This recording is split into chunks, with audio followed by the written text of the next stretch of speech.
여러분, 불이 났습니다. 지금 한국산 신속 진단키트 달라고 대한민국 정부의 전화기에 불이 났습니다. 우리 정부에 진단키트를 요청한 나라는 총 126개국인데요. 평소 우리나라와 사이가 좋지 않은 일본까지도 빠르고 정확한 한국산 신속 진단키트 달라고 난립니다. 말이 126개국이지 실제로 한 통의 전화씩만 받아도 정말 힘들 텐데요. 이 많은 일들을 지금 대한민국이 하고 있습니다. 근데 이렇게 전 세계의 스타 국가가 되어버린 대한민국에게 전전긍긍하며 자국민들의 눈치를 보고 있는 대통령이 있다는데요. 한국에게 진단키트 받고 싶어 아부하는 국가들과 못 받아서 무능하다고 지탄받는 국가들까지 지금 바로 알아보겠습니다. 팩트TV 팩트체크. 한국 정부는 스콧 모리슨 호주 총리의 요청으로 25분간 정상통화를 했습니다. 모리슨 총리는 통화에서 한국이 현 사태에 강력한 리더십으로 매우 성공적으로 대응하고 있는 것을 잘 안다며 세계의 모범을 보여줘서 감사하다. 호주도 한국 모델을 따라하려고 노력 중인데 현 사태와 싸우기 위해 한국의 도움이 필요하다며 한국산 신속 진단키트와 의료장비 수입을 위한 지원을 요청했습니다. 이어 안제이 두다 폴란드 대통령의 요청으로 25분간 전화통화를 했습니다. 두다 대통령은 한국은 적극적인 진단으로 세계에서 가장 효과적으로 현 사태에 대응한 나라라며 진단키트 등 한국의 방역 물품을 구매할 수 있기를 바란다며 특별히 한국 정부에 부탁드린다고 했습니다. 그러면서 사태 진정 후 한국 정상의 폴란드 방문을 기대하겠다고 했고 한국 정부 측에서는 초청에 감사드린다고 화답했습니다. 최근 한국 정부로 통화를 요청하는 각국 정상들의 대화 내용은 다 이런 식입니다. 한국의 방역 의료 시스템은 최고다. 배우고 싶다.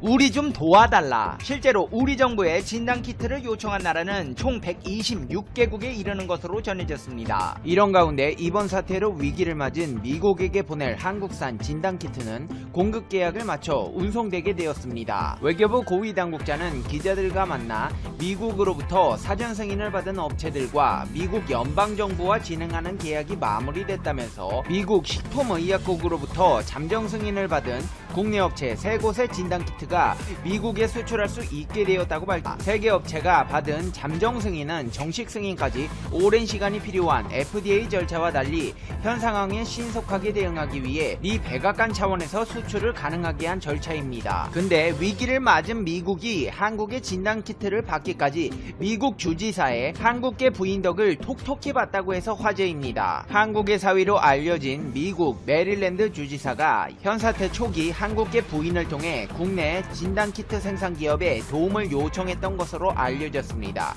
메릴랜드주는 현 사태 확진자가 폭발적으로 증가하는 미국에서 발빠른 조처로 호평받고 있는 곳 중 하나입니다. 뉴욕타임즈는 레리 호건 메릴랜드 주지사가 현 사태 확산 방지 정책을 펼치고 있다고 소개하며 그의 부인인 유미 호건 여사와 얽힌 일화를 전했습니다.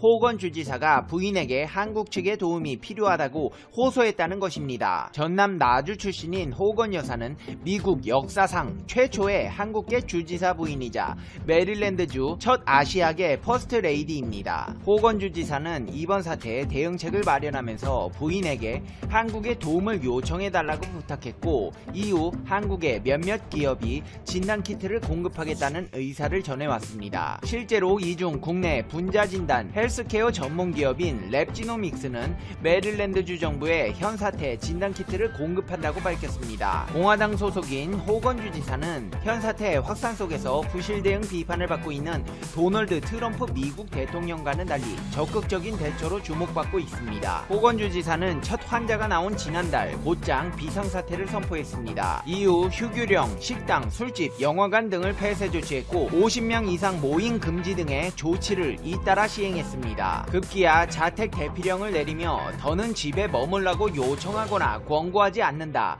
명령하는 것이라고 경고한 뒤 고의로 위반하는 사람은 1년 이하 5,000달러 이하의 벌금령에 처하겠다고 밝혔습니다. 그의 발빠른 조치에 메릴랜드주의 일부 민주당 의원마저 지지 의사를 표했다고 뉴욕타임즈는 전했습니다. 이런 전세계의 요구에 힘입어 올해 들어 진단키트 수출 대상국 대한민국이 100개국을 훌쩍 넘어서면서 유전자 검사 시약이 올해 의료기기 내 수출 1위에 오를 것이라는 전망이 힘을 얻고 있습니다. 이미 수출을 개시한 업체들은 올해 실적이 작년 대비 최소 두세 배를 넘어서는 데다 수출 전선에 합류하는 다른 진단 업체까지 합치면 진단 분야 1위 가능성은 더 높아질 전망입니다. 이전에는 상황이 이렇지 않았습니다. 진단 관련 수출 상위 제품은 임신 여부 확인 등 개인용 체외 진단 검사 시약과 성병 등을 항원, 항체 반응으로 진단하는 고위험성 감염체 면역 검사 시약이 차지했습니다. 반면 유전자 증폭 검사 PCR이 포함된 고위험성 감염체 유전자 검사 시약 수출 규모는 식약처 통계연보에 나와 있지 않을 정도로 미미했습니다. 식품의약안전처에 따르면 진단키트 수출 허가를 받은 업체는 25곳에 달합니다. 업체 관계자는 해외에서 국산 진단키트 수요가 늘면서 추가로 진단키트 개발에 나선 업체들도 앞다퉈 수출 허가를 신청하고 있다며 이달 안에 진단키트 수출 허가를 받은 업체가 총 40개사에 달할 것으로 내다봤습니다. 실제로 조기 진단 전문 업체 클리노믹스는 헝가리 정부와 48억 규모로 진단키트 수출 계약을 체결했습니다. 50만 테스트 분량입니다. 최근 대통령 방문으로 유명세를 탄 국내 최대 진단업체 시젠은 주당 100만 테스트 물량을 생산해 이 중 90%를 수출하고 있습니다. 이달 중 주당 300만 테스트까지 증산을 계획하고 있습니다. 테스트기당 판매 단가는 나라별로 $10 안팎인 것으로 알려져 있습니다. 주당 100만 테스트 물량을 판매할 경우 한 달이면 약 600억 원의 매출이 발생하는 셈입니다. 시즌의 수출 대상지는 유럽, 중동, 동남아시아 등 45개국에 달합니다. 호젠 바이오텍도 온두라스에 본부를 둔 중미경제통합은행을 통해 중남미 7개국으로 진단키트 18만 2천 테스트 분량을 수출했습니다. 중미경제통합은행에 도착한 제품은 온두라스 수도 테구시갈파 공공기지에 도착해 온두라스, 코스타리카, 과테말라, 엘살바도르, 니카라과, 파나마, 도미니카 등으로 공급되었습니다. 진 매트릭스도 아랍에미리트, 이탈리아, 리투아니아, 칠레 등 4개국과 공급 계약을 체결했습니다. UAE와는 지난달 5억 7,800만원 규모 수출 계약에 이어 이달 들어 5억 5,100만원 규모 수출 계약을 추가로 체결했습니다. 바이오니아는 카타르 국영기업인 카타르 페트롤리엄에 진단장비와 키트를 공급하는 50억 원 규모의 계약을 맺었습니다. 이뿐만 아니라 많은 진단키트 업체들이 해외 정부와 수출 계약을 맺으며 의료 진단장비 업체가 예상치 못한 호황을 누리고 있습니다. 이렇게 대한민국이 전세계의 중심이 되어 현 사태를 실질적으로 지휘하고 있는 상황에서 진단키트를 못 받아서 국민들에게 핀잔을 듣는 국가 정상이 있습니다.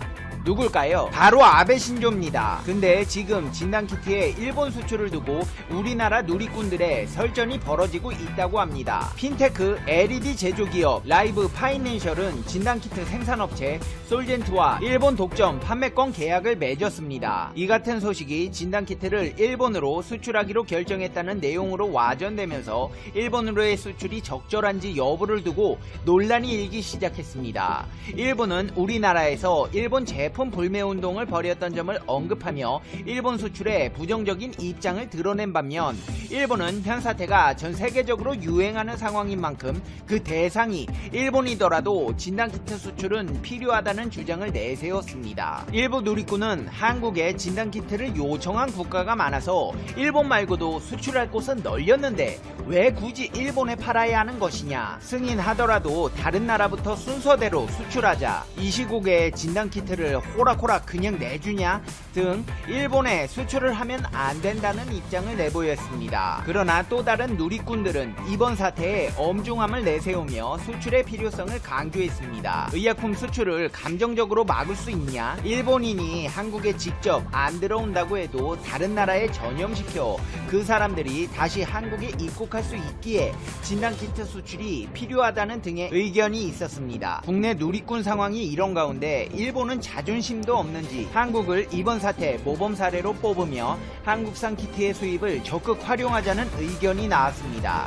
이제 와서 안 받으면 망할 것 같으니까 제발 달라고 절규하는 것으로 보이는데요.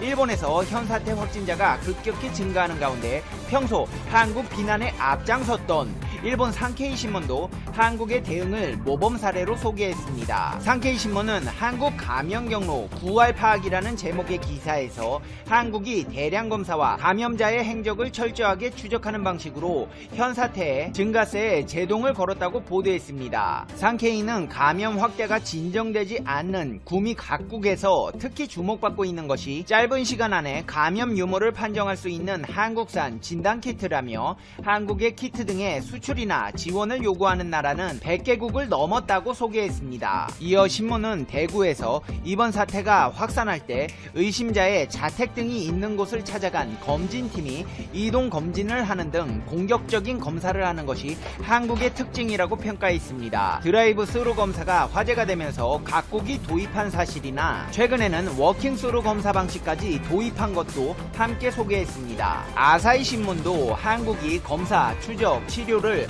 충실하게 한 결과 의료 붕괴 상황을 막았다며 한국의 현 사태 대응에 관해 보도한 바 있습니다. 아울러 미국이나 유럽과 달리 당국이 외출을 금지하지 않았지만 사람들이 자율적으로 외출을 자제해 확산 방지에 도움이 되고 있다고 평가했습니다. 이제 페페TV의 결론 듣겠습니다. Conclusion. 페페TV. 아베씨, 이제 와서 왜 그래요? 안녕하세요. 즐거운 라디오입니다. 오늘도 제 방송을 들어주셔서 진심으로 감사드립니다. 바쁘시겠지만 좋아요, 알람, 구독, 그리고 댓글 꼭 한 번씩 부탁드립니다. 저에게 정말 큰 힘이 됩니다. 자, 오늘의 주제, 삼성전자 5G 결국 미국 300조 시장 먹는다. US 셀룰러에 결국 이동통신 장비 공급 계약 체결. 트럼프도 밀어준다. 이재용 부회장 백악관 간다. 라는 주제로 여러분들과 즐거운 소식 한번 이야기 나누어 보도록 하겠습니다. 자, 제목처럼 삼성전자가 결국 대박을 쳤습니다. 미국의 이 5G 300조 시장을 먹는 모습을 보여주고 있는데요. 삼성전자가 미국 5위 이동통신 사업자 US 셀룰러와 5G 그리고 4G 이동통신 장비 공급 계약을 체결했다고 오늘 23일 밝혔습니다. 자, 삼성전자가 US 셀룰러에 이동통신 장비를 공급하는 것은 이번이 처음인데요. 이렇게 되면서 삼성은 이렇게 버라이즌, AT&T, 스프린트 등 현지 주요 이동통신사에 이어 US 셀룰러까지 모두 통신장비 고객사로 확보하게 되었습니다. 이들 통신사의 이 통사 가입자 비중을 합치면 미국 전체 시장의 80%를 차지하기 때문에 분석해보면 삼성전자의 5G 장비 시장 점유율 확대에 당연히 청신호가 켜졌다고 볼 수 있죠. 또한 5G 장비 최강자라고 혼자 자칭하는 이 중국 화웨이에 대한 트럼프 행정부의 견제도 긍정적 요소로 작용하고 있죠. 여기에 중국이 또 빡칠 만한 일이 한 가지 더 있습니다. 특히 화웨이에 대한 엄청난 견제 때문인데요. 현재 미국 CNBC와 블룸버그 뉴스 등에 따르면 백악관은 오는 4월 초 이 5G 서밋을 개최하는 방안을 추진 중입니다. 5G 분야에서 화웨이의 확산을 견제하기 위한 조치로 풀이할 수 있는 것이죠. 여기에는 삼성전자와 노키아, 에릭슨 등 장비 기업의 경영인들이 초대될 예정인데 트럼프 대통령이 주도하는 회의인 만큼 삼성전자 이재용 부회장이 직접 회의에 참석할 것으로 보여 더욱 화제가 되고 있습니다. 또 이 자리 자체가 미국 내의 이동통신사들의 CEO도 대부분 참석할 것이기 때문에 기타 퀄컴, 애플도 참여하겠죠. 미국과 우리나라 및 여러 통신사들의 5G 투자를 촉진하는 계기가 될 수도 있는 것이죠. 따라서 삼성전자에겐 상당한 엄청난 매우 큰 호재로 작용할 수 있어요. 특히 미국은 이 5G 이동통신에서 화웨이 장비가 사용되면 중국의 스파이 활동에 악용될 수 있다며 동맹국들에게 화웨이 금지를 요구해 왔는데 최근 영국과 독일 정부가 이 화웨이 장비를 구매하기로 하면서 미국이 아주 강하게 반발하고 있죠. 삼성전자가 북미 등에서 5G 입지를 다지면서 이 전 세계 1위 통신 장비 공급 업체라고 알려진 이 화웨이와의 경쟁에도 관심이 쏠리는 부분이 바로 이런 이유 때문이에요. 화웨이는 미국의 제재를 피해 현재 유럽 시장을 중심으로 공급 계약을 확대하고 있는데 화웨이는 지난 20일 또 영국 런던에서 열린 이 화웨이 제품 및 솔루션 설명회에서 현재까지 100건여 정도의 5G 상용화 계약을 체결했다고 밝힌 만큼 유럽 내에서의 입지를 강화하고 있는 상황이고, 실제 이 화웨이의 5G 장비를 도입한 통신사들 가운데 상당수가 유럽 사업자가 맞습니다. 영국의 보다폰과 3E, 그리고 독일의 텔레포니카, 도이치란트, 노르웨이의 텔레노어, 이탈리아 TIM, 스위스의 선라이즈, 포르투갈의 알티스 등이 화웨이의 이 5G 장비를 사들였는데 너무 많네요. 이들 덕분에 화웨이가 전 세계적 점유율을 높일 수 있는 상황이고요.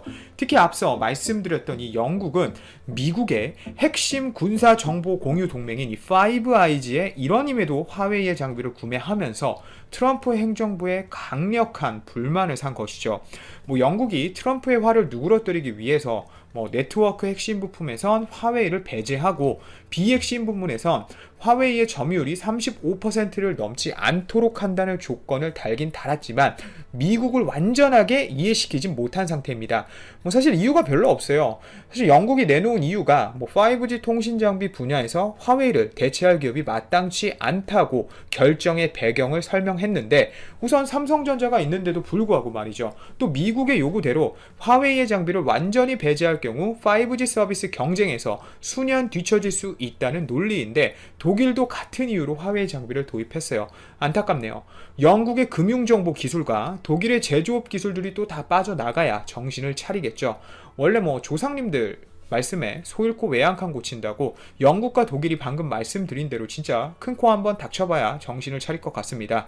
코가 크긴 크죠. 장난이고, 이런 화웨이의 기세는 앞으로도 점점 더 강해질 것 같은 양상인데요. 양 차오빈 화웨이 5G 제품 라인 총괄 사장 또한 올해는 대규모의 5G 상업적 구축이 본격적으로 이루어지는 해가 될 것이라며 전 세계 파트너들과 기술 및 애플리케이션 혁신을 지속 추진하겠다고 밝힌 만큼 미국의 눈에 올해에도 화웨이는 가시거리일 수밖에 없습니다. 이와 반대로 삼성전자는 올해 5G 점유율을 20%까지 전 세계적으로 끌어올린다는 목표를 세운 상태인데요. 우선 이를 위해 여태까지 수주한 이력을 좀 정리해 보자면, 삼성전자는 국내에서 SK텔레콤, KT, LGU+의 5G 장비를 공급하는 데 더해 지난해 10월엔 일본이 우리를 그렇게 때림에도 불구하고 2위 통신사인 KDDI와 20억 달러 규모, 하나로 약 2조 4천억 원 수준의 5G 장비 공급 계약을 체결하기도 했고요. 또 두 달 뒤인 12월엔 캐나다 유무선 통신 사업자 미디오트론의 4G LTE와 5G 통신 솔루션을 공급한다고 발표했습니다. 또 그리고 올해 초엔 북미 시장을 더 적극적으로 공략하기 위해서 미국 5G 망 설계 최적화 전문 기업인 텔레월드 솔루션스를 인수했는데요. 이 텔레월드 솔루션스는 5G 커버리지를 최대 효율로 확보할 수 있도록 서비스를 제공해서 삼성전자 5G 통신 장비의 경쟁력을 높여주는 역할을 앞으로 담당하게 될 텐데, 이 기업을 인수했다는 것 자체가 사실 미국 트럼프 정부에서 삼성을 밀어주고 있다고 봐도 무관하다고 생각해도 되는 게, 우선 미국은 자국의 엣지 기술, 그러니까 최첨단 기술이 쉽게 넘어가는 것을 항상 주시하고 관리하고 있습니다.